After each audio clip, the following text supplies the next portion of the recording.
I'm the president of Liftport Group. We've been doing these podcasts now, the DareGreatly Space podcast, since October. Thanks everybody for joining us. It's been super fun. We have had amazing guests, interesting conversations related to national policy, and we've done some deep dives into documents that get released. So that's kind of the makeup and plan of our show. We have a great guest tonight. I'll wait a moment to bring her on. And what we've been doing has really been focused at that intersection of policy, infrastructure, and money. And that's been a lot of fun. That infrastructure piece has been super important because ultimately we want to build things in space. We don't just want to talk about building things in space. Policy has been vitally important, even though I know it's sometimes dull. It's super important to talk about where does the direction from on high come from? Whether it's a space agency, whether it's at the federal level, not just in the United States, but all over the world. There's dozens, I think 60 or 65 space agencies around the world. There are 7 or 8 space forces around the world. Policy matters, and if you ignore it, you ignore it at your peril. And with that, I'm going to just jump in very quickly to some interesting news, and then we're going to get to our guest. First up, India just announced their space policy. Now, we are not going to go into it. We don't have time, but it's here. Let me do a quick screen share. It's here. It's really detailed. There's a lot to it, and it goes straight to the heart of why we do all the things that we do. So I'm going to post that to chat. So Indian space policy, not something you would normally dig into, but pretty darn important. I would argue that they are a major space power at this point, and it deserves the attention of your eyeballs for a few minutes. So that's one piece. The second piece is this, the US-India Defense Acceleration Ecosystem. I don't totally love that title, but also super important to be paying attention to this, right? So this is our world. This is where we are, and ignoring this means we're not really doing justice to the world that we live in. I wanted the whole world to go to space, so I'm excited when I see stuff like this.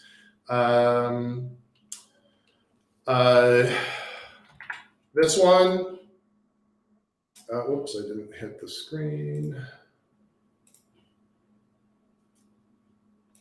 Last week we talked about Deloitte, not to be outdone.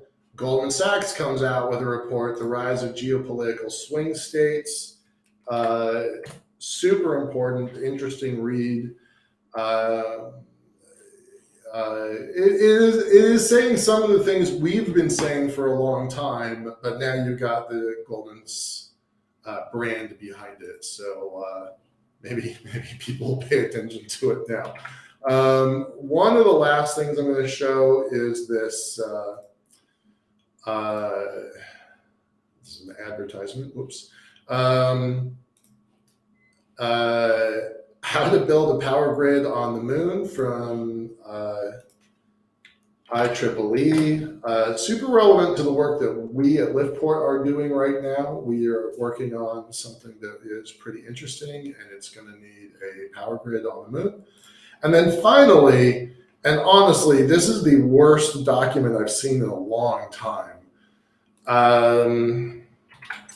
Planet Labs, a company I really, really admire. Oops.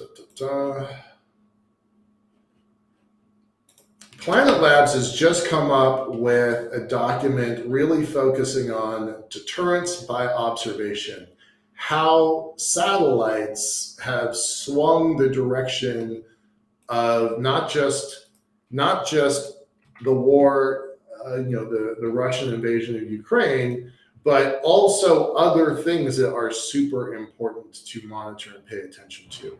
So it's a multi-page document.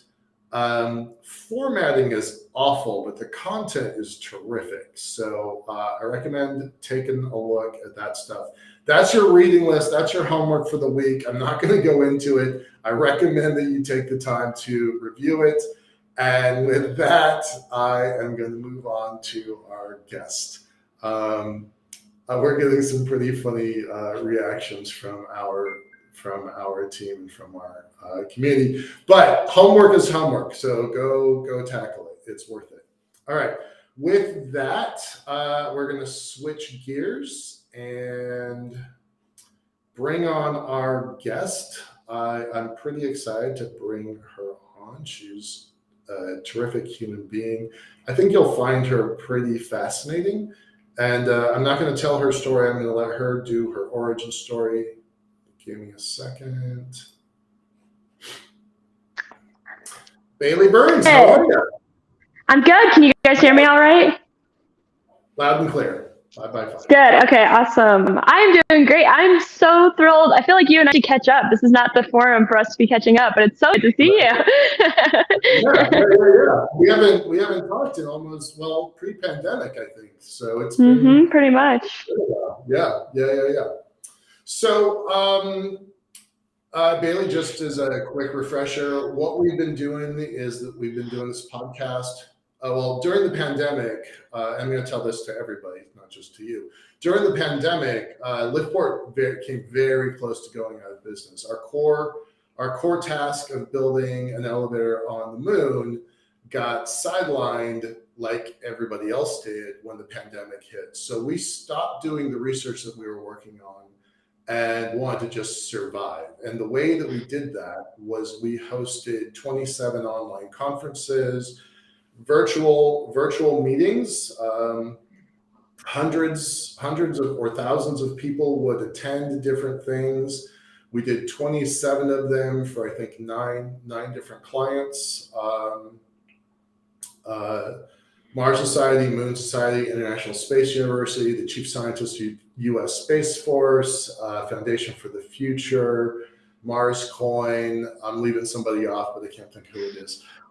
So that's what we did. And then as the pandemic shifted again, we focused on building podcasts, basically the same technology, different distribution path. So that's what we're doing. And it's great to have you on our show. Let's start with your origin story. I know you a little bit from a couple of years ago, but one of the things we try to do is show that there are a lot of paths into this industry.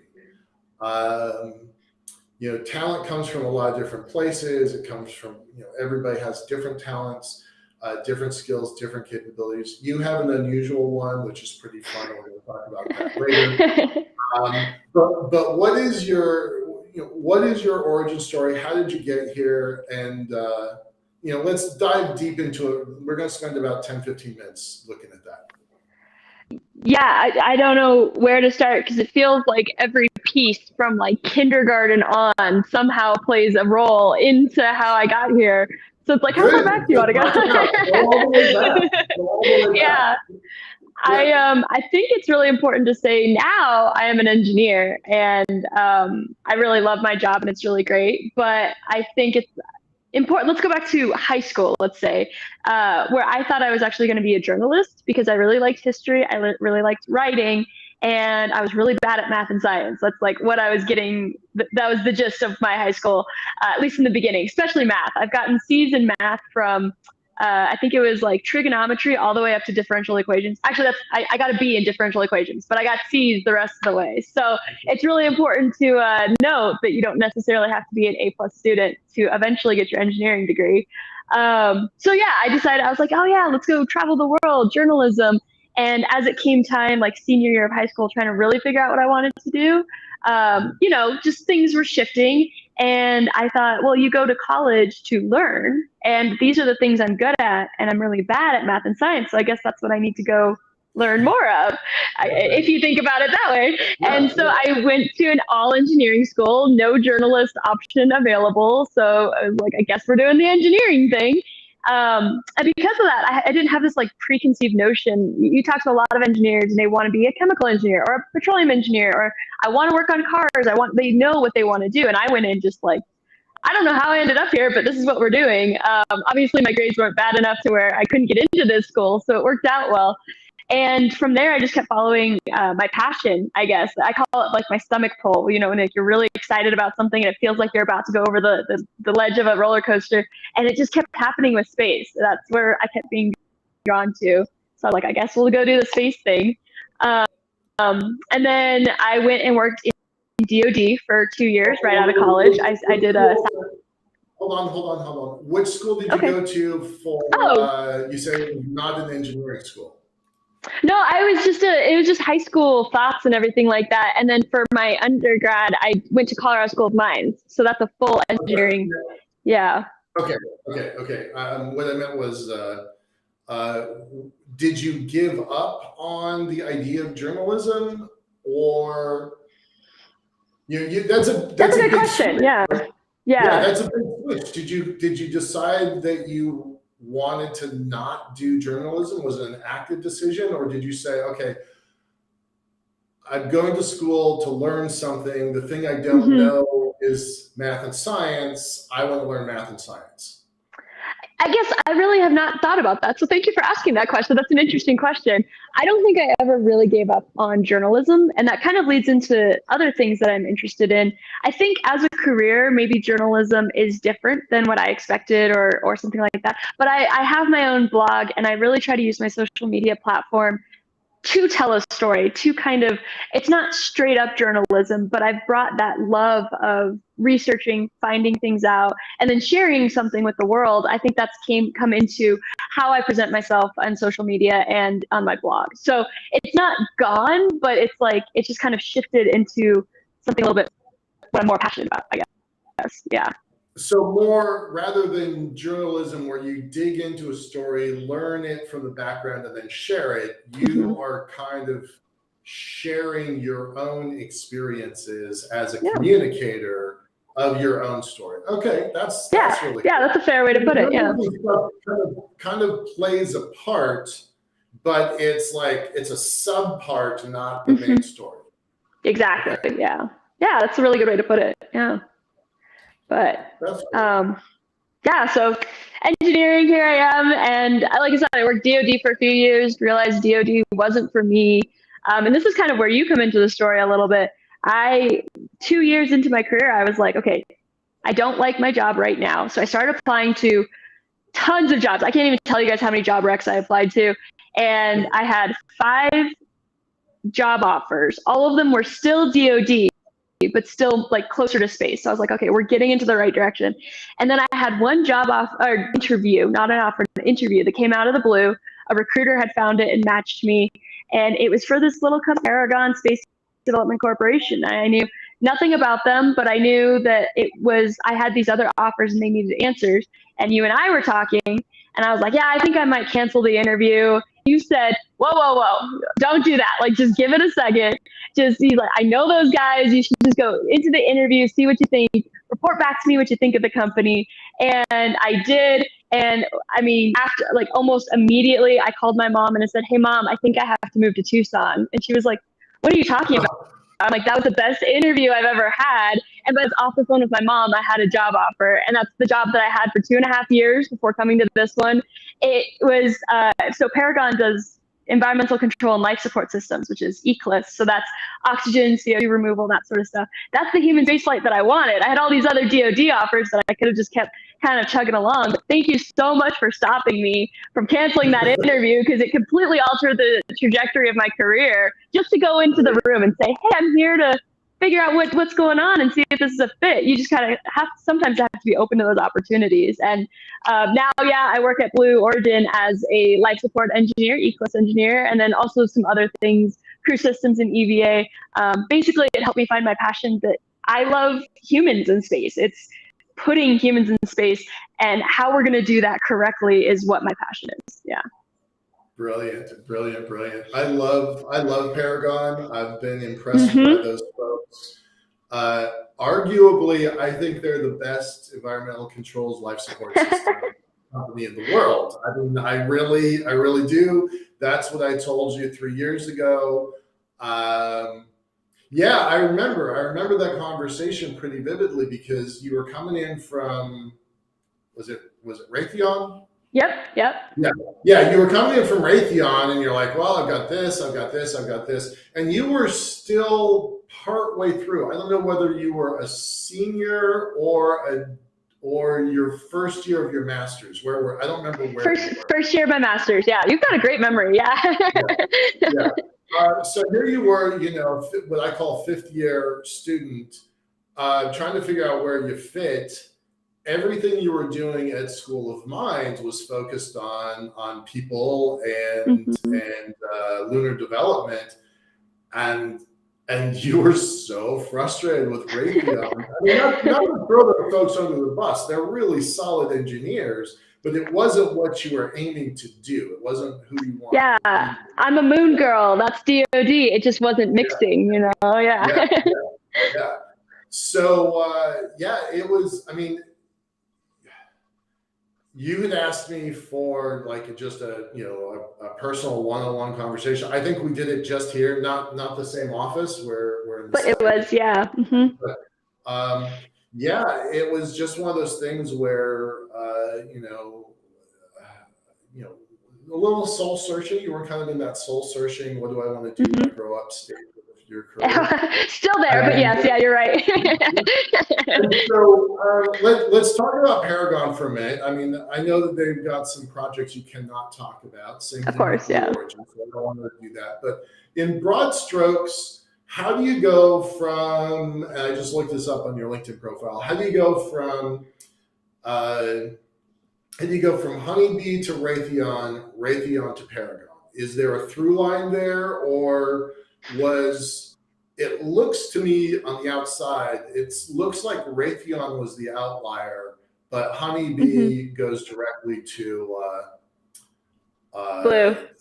Paragon and to Blue. Yeah. So I interned at Honeybee Robotics for 2 summers, and that was before they were bought by Blue. This was before I even saw the connection between them. And it was a really great experience. I got that opportunity because I was talking to a friend of mine who was pretty high up at Lockheed. And I was like, can I get an internship? And he said, you don't want to intern here. Once again, nothing against Lockheed, but he said, you want to go get your hands dirty? Let me send you to this little company up in in Longmont, and go see what you can do up there. And that's what I did. I loved it. And at the end of the day, it was just one of those that was like, okay, I did that. Let's go see what else is out there. And then when it came time to find a job, it's really hard to find a job. And Raytheon was the first one that sent me an offer letter. And I was like, I'm scared. Let's jump in. Let's do this. Because I mean, you get frazzled. And actually, if there's any soon to be grads or recent grads, it's really easy to just accept the first job that's on your plate. And it's not bad. Obviously, that's how I got to where I am. That's where I learned about systems engineering. I'm a systems engineer, so I had no idea that was an option before Raytheon. So I'm really grateful that they were able to show me that and a lot of other opportunities.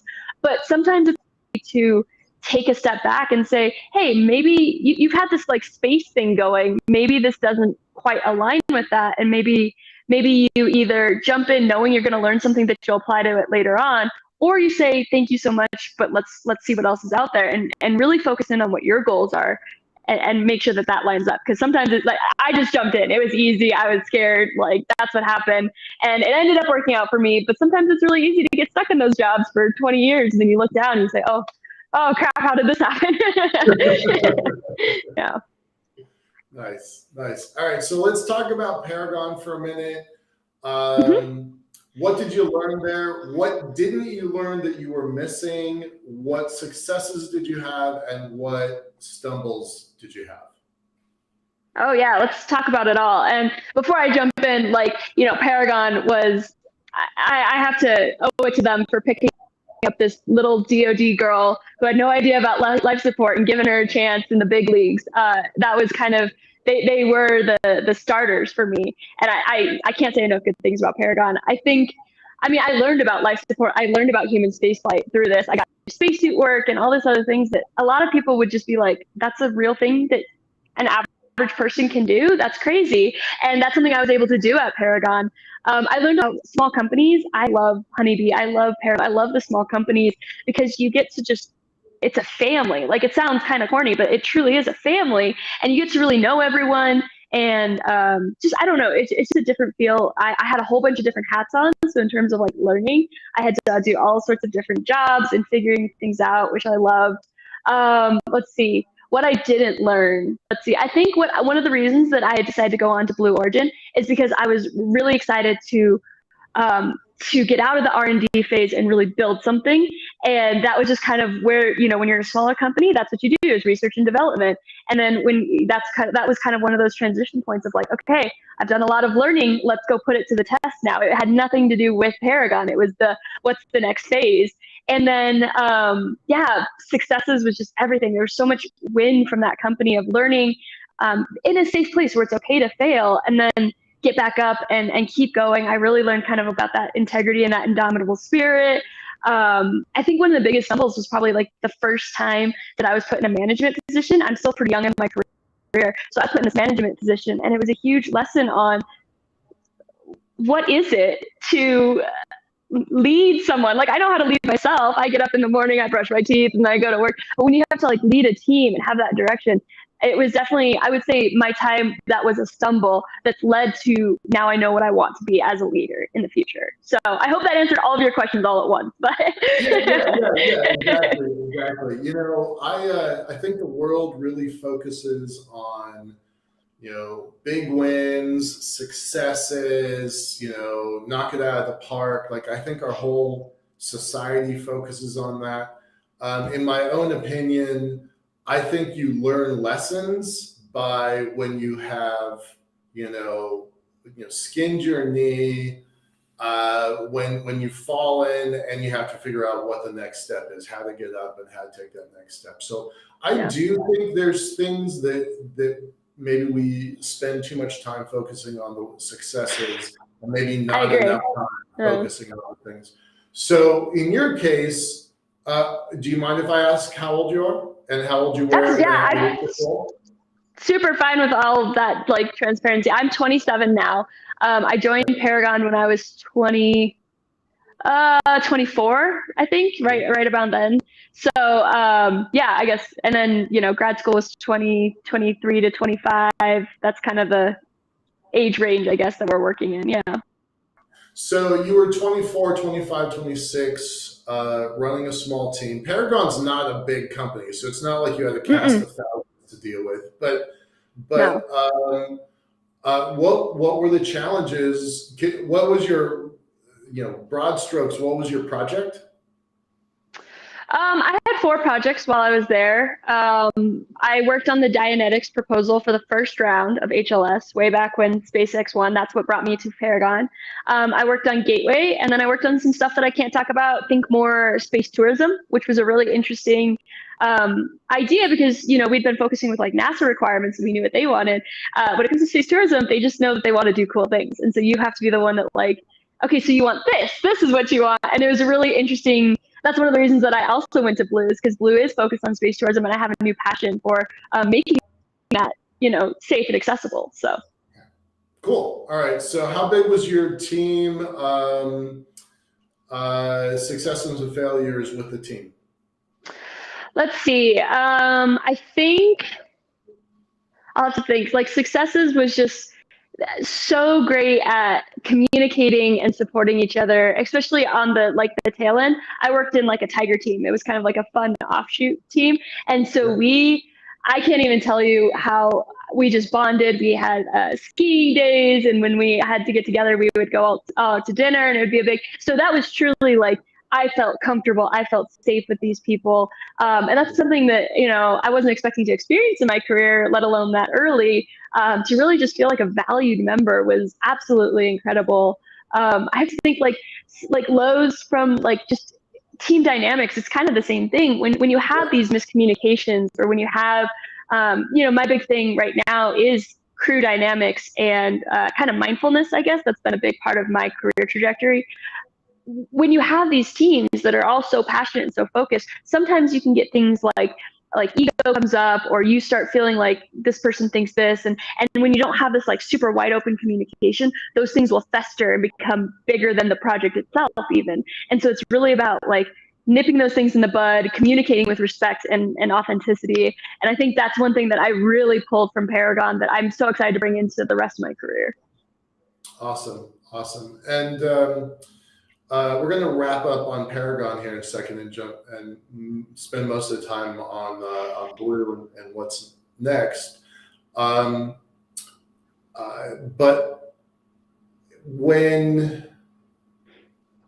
so the total team size at Paragon, everybody included, it's not even 30 people, right?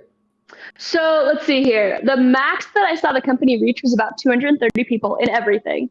Okay, that's Yeah, okay. it definitely went big. I think when I joined, I was like number 62. So I watched it go through Okay, this all right. massive growth. That's the Paragon I'm thinking of. Okay. Yeah. So they've kind of been like figuring themselves out of like how to like manage as they grow and everything like that. Right. Teams that I worked on, like HLS was bigger. We probably had like half the company working on that. Like I said, I worked on a tiger team, which at one point there was 5 of us, and that was just like we just got down and rolled up our sleeves and figured out what was going on. So you kind of see this range. But even the teams that I directly worked with were more than 10 people max. It's not the big companies that you see where you have to know everyone in every division. Everyone's right here in front of you. Well, and that was happening during COVID, right? So that was interesting. That adds a layer of complexity on top of everything. Okay, so fast forward to where you are now.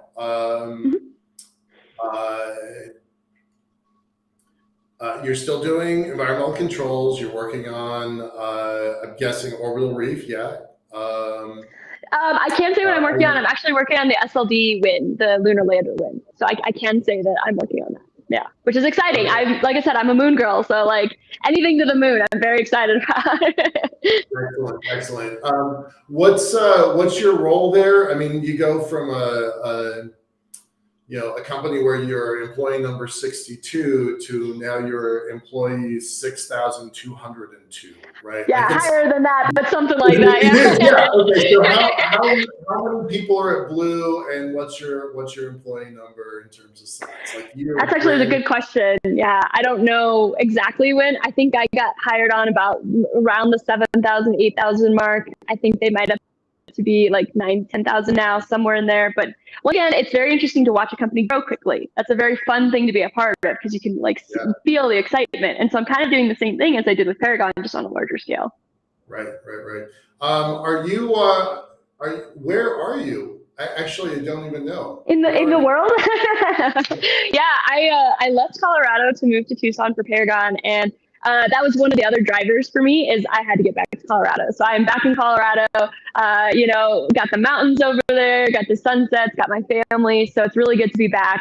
And it's, Colorado is called Aerospace Alley. It's considered the Silicon Valley for the aerospace industry, kind of, because there's so much from Colorado Springs up to Boulder. There's so much happening, startups, big companies. It's an electric place to be if you're in the space industry. Yeah, I honestly, I'm seriously considering picking up and moving headquarters that direction. So I wouldn't oppose. We could go grab a drink after work. All right. Okay. So what do you want to talk about for Blue? Now, again, I know that you've got, I Liftport has signed, I think it's a 17-page NDA with Blue. So I know what that looks like from the outside. Your NDA is probably 71 pages. So I know you can't talk about it. Blue historically in the industry, in the Seattle region, when they first started, we call them the black hole company because they would just pull information in and then let nothing out, nothing. and so they've been operating like that. I got on Blue's radar in 2006 or 7. Okay, you've been around for a lot of it, yeah. Yeah. We didn't sign our NDA until probably, well, the one that matters is 2019, I guess. So it took a while. Yeah, it took a while, right? Like they brought me in to do a debrief, so that was cool. That was a long time ago. But again, they don't let anything out. So I don't hold anything against you if you was like, well, can't talk about that. Next topic. But let's talk about what you can talk about here. So what area are you working on? Be as specific as you can. How big is the team? If you want to, this is a topic about money and infrastructure and policy. So you can kind of take this in a direction. Yeah, I think so. Like I said, what I can say, it's in my email signature. So if you email me, you can find out this information. I am on the lunar team, so Lunar Transportation Business Unit, and I am working on the lunar lander. I do life support systems, which we talked about already. I also do crew systems, which is like the beds, the toilets, the food, the medical supplies, like all the things that you like. Oh yeah, I guess humans do that. They do need that, and from what I think about, like Eclipse is about keeping humans alive and crew systems is about keeping humans happy. So that's like the best way to kind of put it into what's going on. That's actually really interesting. I work with humans all day long, but I don't work with humans in that environment. So environmental controls is to keep humans alive. Crew systems is to keep them happy. Is that what you just said? Yeah. Happy and comfortable. Yep. It's pretty succinct. I like that actually. I like that a lot.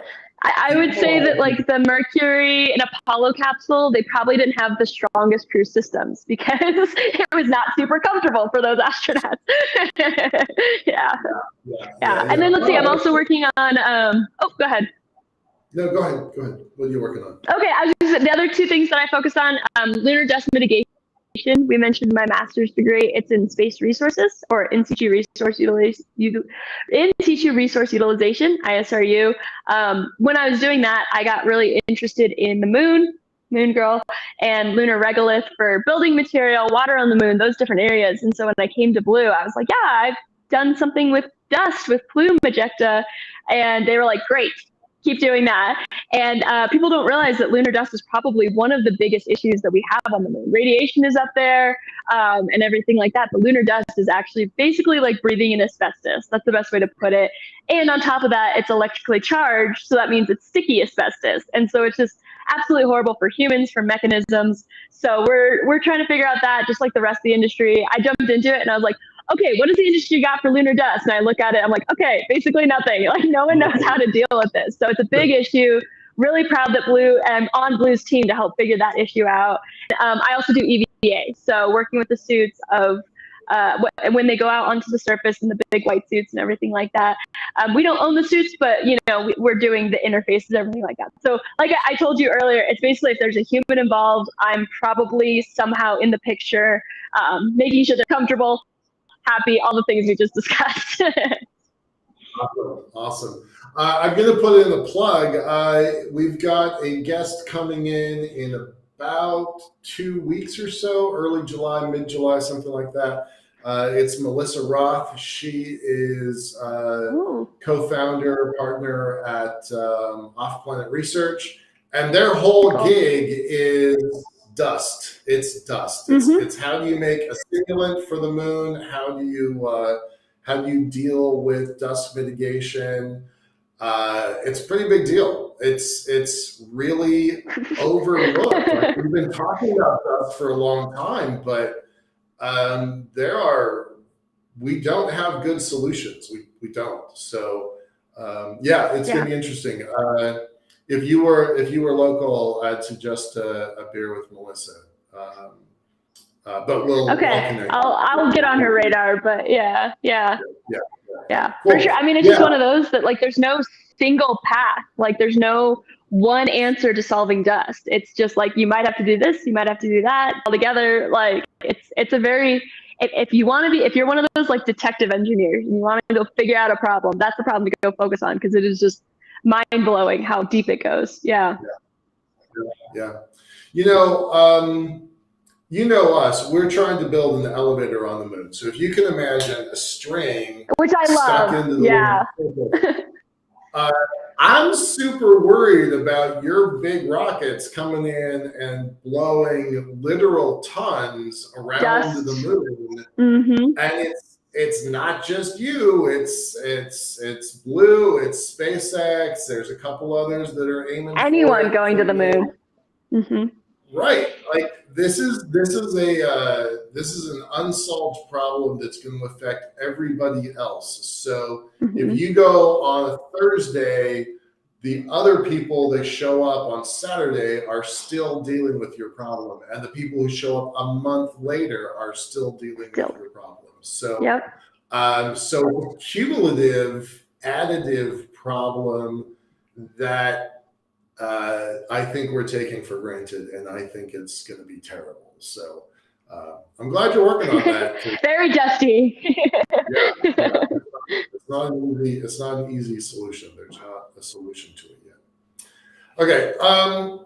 So if it touches a person one way or another, you've got some role in it. So let's just kind of take them a little bit at a time. Let's talk suits. Let's talk suits, because I think they're pretty neat. What do you do with suits? They're not your suits. You're talking about the interfaces, the connectors. I'm guessing that's coolant and gases, filters.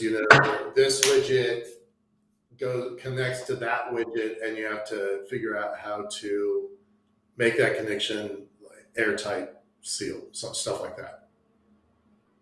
Yeah, pretty much. I mean, since we have the NASA contract, that means if you've been paying attention, that Axiom is making the next generation of NASA suits. So we will be interfacing with the Axiom suit, but obviously they don't have a suit yet. We don't have a lander yet. We're still learning what that's going to look like. And so it's a lot of that kind of discussion, making sure that we're all on the same page through NASA, of course, because NASA is our contractor, which, as a systems engineer, this is what I love. It's kind of the figuring it out from I'm not gonna say like an engineering standpoint, like a people engineering, like how do you get the teams to work together? How do you get the communication to be there?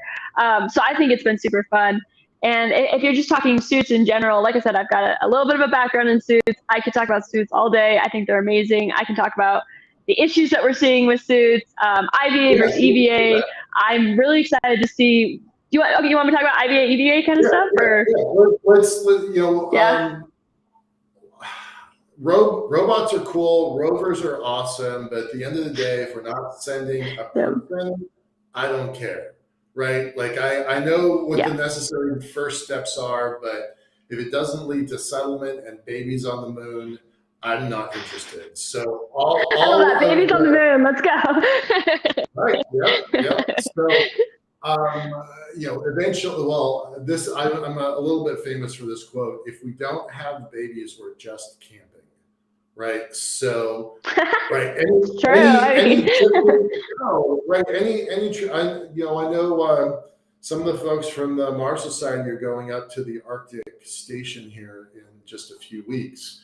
That's cool. Great. They spend a couple weeks in the Arctic. That's really good. They're doing good science there, but they're just camping. Right? They're not going there to settle the Arctic. And if we go to the moon, if we go to Mars, unless we can have children, we're just camping. So I think settlement means kids. Some way, somehow, along the way. Maybe it's not going to happen right away. I got that. I understand all that. But unless we, and by the way, Terry Trevino is one of the guys. He's in the chat right now. So. Oh, I know Terry. Yeah, he's going up. Yeah, he's going up with that mission. Yeah. Terry's one of the guys who's going camping. So hats off to Terry. Thanks, Terry, for being supportive here.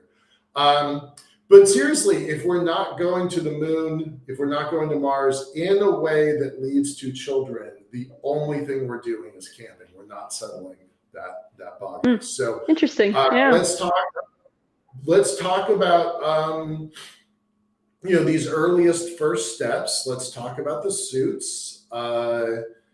Let's move past robots. And you say, I don't know if you can see the chat. He says, "Love you both," so that's fun. I like this show, by the way. We met Terry through this show a couple years ago. That doesn't surprise me. Terry's involved with everything. He's. So let's talk about suits. That's what you did a little bit in Paragon. That's what you're doing here. So what do we not know about suits? What do we take for granted about suits? It's been 50 years. Let's see. It's been 50 years since we've had a lunar capable suit. So I'm guessing we've done some upgrades, but I really couldn't tell you what the upgrades are. Yeah, so from one thing, I mentioned EVA and IVA. So if you're not familiar with the suit world, IVA is intervehicular activity and EVA is extravehicular activity, so inside and outside. IVA suits are going to be, we call them the pumpkin suits that NASA astronauts wear. They're the big orange ones, and you wear them in case of like any sort of like depressurization or any like bad event during launch, landing, or anything when you're inside the vehicle, but something goes wrong. And they were really kind of instated after the Challenger disaster. So that's kind of when it was like, okay, if something goes wrong, we want to have these suits and everything like that. EVA suits are the big white ones that you see. The interesting thing about, and I guess I can get into that a little bit, they're bigger, they're bulkier, they're harder to move in, and they are more geared towards, you don't have the spacecraft around you. So there's a larger thermal layer, there's a larger radiation protection, and then also your life support system is connected to you.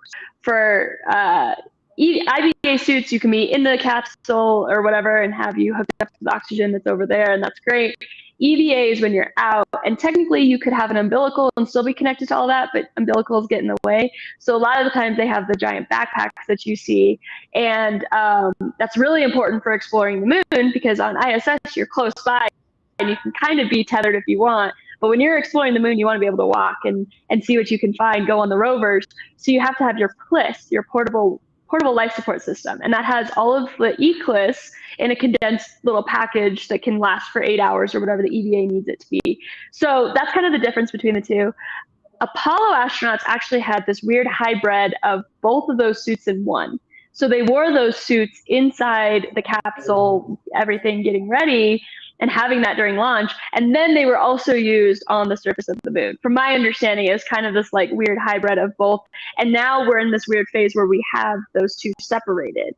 And one of the biggest issues that's going to be, or not issues, a good reason for that on the moon is because, like you said, there's been a lot of upgrades, but for the ISS suits, they didn't really have to worry about walking. When you're in zero gravity, your legs are just the lower half of your body, and you don't need them to walk. In fact, they talk about how you mostly walk with your hands. You're kind of like a little monkey or something. You're pulling yourself around. So exactly, yeah. So that's a big upgrade that needs to happen. One of the reasons that the Axiom suit needed to happen as well was because the legs were not as developed for the EVA suits in zero gravity for what we're going to need on the moon, where we're going to need them to be able to move their legs and it to be comfortable and them to bend down and pick things up. So there's a lot of bearings that went into like thinking like your hip joints, kind of like that area. That's where a lot of bearings went into that to figure out how to do that. better bearings came into the shoulders, so you can kind of do all of this better. Maybe not this. This is a little too much, but like, you can kind of go up and around, and you have a wider range of access. So a lot of it was kind of a human factors. How do we make these suits more can fit to the human body? And we've just seen that progression. I think the ISS EVA suits and the shuttle EVA suits are even better. And then we're going to see this next generation of lunar suits be even better than that. And where suits just become not as cumbersome as they have in the past. What about mobility and hands? Yeah. I know that a couple of the astronauts have bled in their suits by just gripping something, opening and closing for hours at a time. There's gosh, I can't think of his name all of a sudden, blanked. There's a professor out at MIT and ISU that has worked on the Hubble, and he's talked about how he bled in his spacesuit trying to fix the Hubble, and the mission was so important. He was like, "Well, I'm not going inside yet because we're not done." And I need to do so, this. what about when you talk about mobility for the hips and the arms? Terrific, but at the end of the day, we're smart monkeys. We want to use tools. So, how do we do with our hands? Yeah, that's a great question. And I'm going to be honest, I'm not a glove expert, so you'll have to bring people on and I'll come watch that episode so I can learn more. But for the most part, what I can say, pressurized, I've been in a pressurized suit, and your fingers become sausages. I had to like have a little switch that you just like click on and off. And I was like, did I get it? I don't even know if I'm touching it. Like it's a completely different experience. It's really hard to explain. I know for like astronauts, I was just in a suit, but I know astronauts they're fitted for their suits. You take body measurements from every direction to every direction. And I know they take finger measurements. They take like, this is how long this is. And I think actually they might have their gloves custom made, or at least as close to custom made as possible. And they're adjustable to like, be like, oh, this part only needs to be this big. So I know they are working on making gloves better for each human. And like design, I've got little hands. For those of you that don't know, I'm very small. So I got the little hands. I would be interested in custom design smaller gloves. And then, like I said, I know a lot of research is going into this.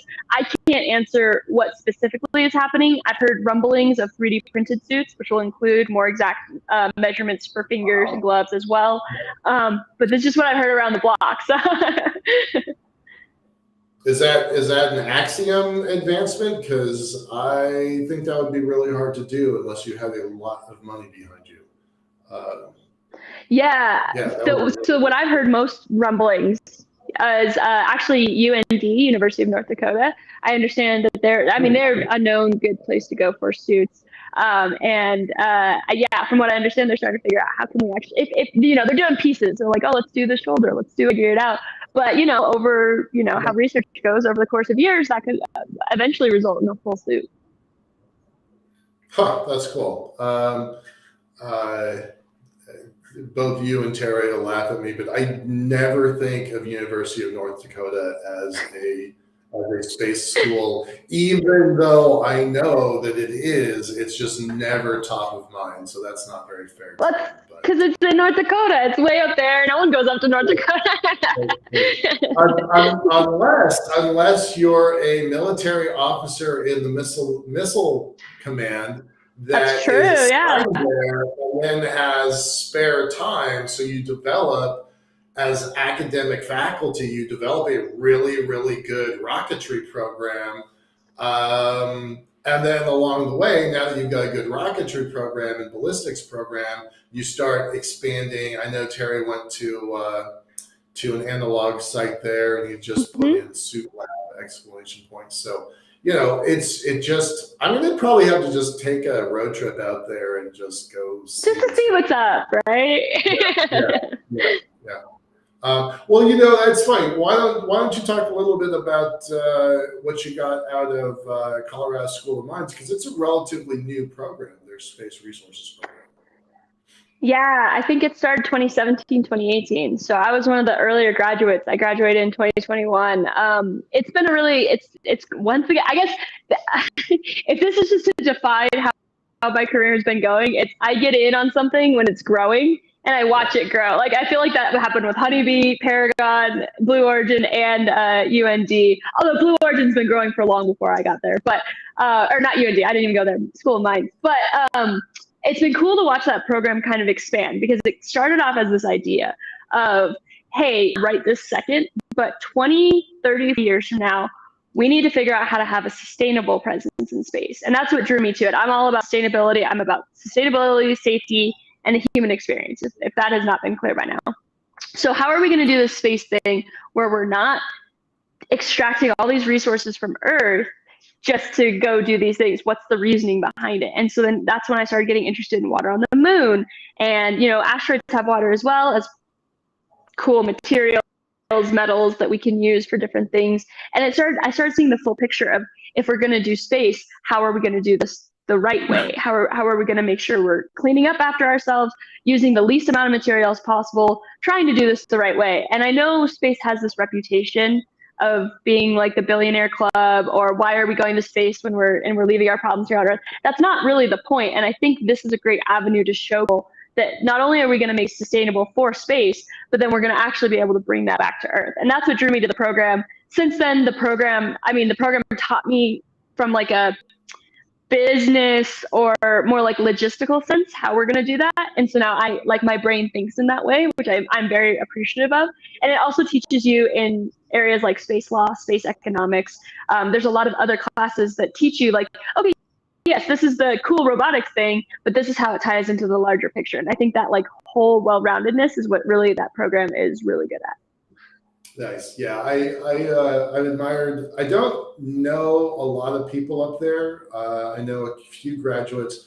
The professors I know by reputation, but I don't know Yeah. most of them directly. Uh, Shout out to my team, Leah. She's not online right now, so she's going to be surprised when she hears this. But she just got accepted to her master's program at Embry-Riddle, so I'm super proud of her for that. Ooh, that's another great school to check out. That is Yeah, amazing. yeah. She's gonna have Andy Aldrin as one of her professors. So yeah, it's Dang. cool Yeah. stuff. There are really some great programs in the world right now for space education. I think my school is International Space University, but I like the idea of a specialist school. I'm never going to go to MIT for orbital mechanics. Like that is not my thing. Um, No, me neither. George, George Washington University for space policy, that might be my thing. McGill hmm might be my thing. But I don't want to be a space lawyer. It's amazing how many specialty programs have come online. Dr. Greg Autry runs the Thunderbird program down in hmm Arizona. Um, School of Mines. Let's see. Michelle Hanlon runs the program down at Ole Miss. She's focused on lunar policy and law. Yeah, there's some really remarkable specialist schools, and I think Colorado School of Mines really is the only one that's focused on in situ resource utilization. Is that? I think I'm right about that. Is that Yeah, correct? I would say that there are other schools that are doing work in that area. I know CU Boulder, for example, has work in ISRU. I know, I mean, a handful of other schools. There's some schools in California. Yeah. I do know of schools that are interested in ISRU, but School of Mines is the one that was like, hold the phone. Like, we're going all in. We have an entire program dedicated to this one thing, Right. not like, interested in this, you can go do research in this area and support. This is like, entire program is everyone is thinking ISRU. And I think honestly, it's changed the way that I see young people coming out of that program, because there's a number of them at Blue Origin and stuff. Those people tend to think about the space industry and the opportunities in the space industry in different light. They actually think of like the resources available to you are not just what mass constraints you have coming up from Earth. And that is true for right now. But when you're thinking in the future, I mean, you're playing a game of physics, and they have new tools in that game, I guess. Yeah. Oh, I love the way you said that. That's totally right. There's some really great robotics programs in the country and around the world. Yeah. Hmm. Um, but Colorado School of Mines has been doing robotics in mining for a long time, so it was Yeah. a really easy jump to add, one more Space thing. mining. Yeah, right. Yeah. Uh, yeah, yeah.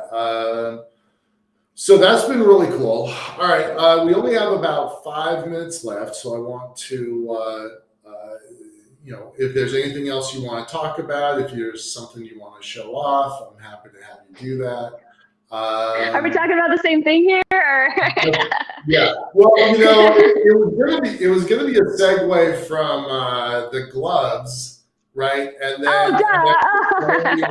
And then we went a different direction. So let's come back to the Yeah. segue about gloves and talk about manual dexterity. You said that you're not a gloves person. That's a different kind of person that works on stuff. Um, have you tried to do a Rubik's cube in gloves before? I have tried ILC Dover, which is the creators Yeah, of the Apollo suits and the shuttle suits. Um, they had one glove. Like they didn't have both left and right. They had one glove. So I solved it with one glove. And what I started doing was because I just started manipulating with this hand more because this was so hard to do. And I think what I learned, I think, first of all, I think all astronauts should have to learn how to solve a Rubik's Cube for a number of reasons, like right. 3D spatial awareness, cognitive reasoning, all these different things. But also, I was talking to astronaut Nicole Stott, and she was telling me to go gardening, and she would use her hands to pull up to build her finger muscles for the. And I was like, well, have you considered Rubik's Cube maybe? Because you got to have fast fingers, you got to have strong fingers. So I think it would be a huge advantage for astronauts to learn how to solve a Rubik's Cube, both in and outside of a suit with the gloves on. But We know folks at the Neutral Buoyancy Lab down in Houston. That might be a new task to assign them. I love that. Yeah. So let's okay. So we've got just a few minutes. Let's showcase your skills here Okay. and then talk about why is this a useful tool for you, and then also why would it be useful to astronauts? To astronauts. Okay, so I'm gonna go ahead and mix this up, and you guys can see me. I'm mixing it up, and I'm not cheating. I don't know basically. And I like to say my origin story for Rubik's Cubes was 7th grade. I had a math teacher who said, if you want to learn how to solve a Rubik's Cube, I'm going to start now. Come up to my room during lunch, and I will teach you how to solve a Rubik's Cube. And that's what I did. And then it was just like a party trick for many years. It was just like something, if I was feeling like I was the dumbest engineer in the room, well, I could pull out a Rubik's Cube and I could solve it. So at least I could do that. And then after that, I was trying to figure out how to get on a zero gravity flight. That was my goal because I want to go to space. Let's go on a zero gravity flight and figure it out. And that's when I reached out to Rubik's and said, hey guys, if I do this, would you guys be interested in like spotting me some cash to do it? And they said yes, and they paid for the whole thing. And I got to fly in zero G, where I solved a Rubik's Cube in 19 seconds. So yeah, Nice. it's like a weird talent. It works out well. It started in 7th grade. I wasn't planning on it being part of my career, but sometimes you just tie in those little things, and it worked out. Like, yeah, it was a great experience. And now I can solve Rubik's Cubes. It's like a thing. Like, and how was it trying to do it on the zero gravity lab? Zero G flights. it was Easy, insane. harder, did it make much of a difference? I think the hardest part, it wasn't the actual solving of the cube. Like that's all like in this little square and I can do that. But it was like the fact that I was like floating around and like someone like kicked me in the face and like I hit my head on like the ceiling, which is not something you usually have to worry about when you're sitting here solving a Rubik's Cube. So it's the fact that I was in this like zero G environment, which as you were saying, why does this matter? That's a really good, can I stay focused on the task at hand when all the things around me are completely different than what I'm used to? And that's something that astronauts deal with all the time. Like they're fixing something and the screws off and the wrench. And so learning how to be aware of everything around you while being able to focus on this one thing. It's an astronaut skill, guys. I'm telling you. Like, I'm telling you, I'm with you on that. Dr. Morrison in the chat is saying that Colorado School of Mines also has a remote option with students all around yep. the U.S. That's really cool. Bailey, That's what I did. You did part of that. Yeah, you were part of the remote for program. Tucson. Yeah. And it's also international, just as a heads up. Like people from Japan and like all over, like it's an international program if you do it remotely. And I think that's one of the benefits as well, is you get all these different perspectives. Yeah. How many students are in the program at a given time? This is now the third cohort? Yeah, I actually not sure where they're at now. I know they're growing. I would say when I graduated, like my class had 6 people in it, like who graduated. And then like overall, there's probably maybe 30 to 40 people maybe in the program. I think it's expanding. It's probably getting close to 80 or higher maybe, but it's definitely growing. So jump in now if you're interested. Yeah. Nice. Okay, well, we're at an hour. Thank you so much, Bailey. As Terry just wrote, freaking rock star. That's what you just wrote. So nice. Appreciate that. All right. Well, thanks a lot. We'll chat again soon. When you come up to Seattle to go talk to the headquarters at Blue, stop by, let me know, and we'll go grab a beer or something. Right on. I'll be back later this year, so you guys can't be part of that conversation. Sorry, but we're gonna have another space conversation. It's gonna be awesome. Okay. Bye-bye. Thanks a lot. Bye, everyone. Thank you.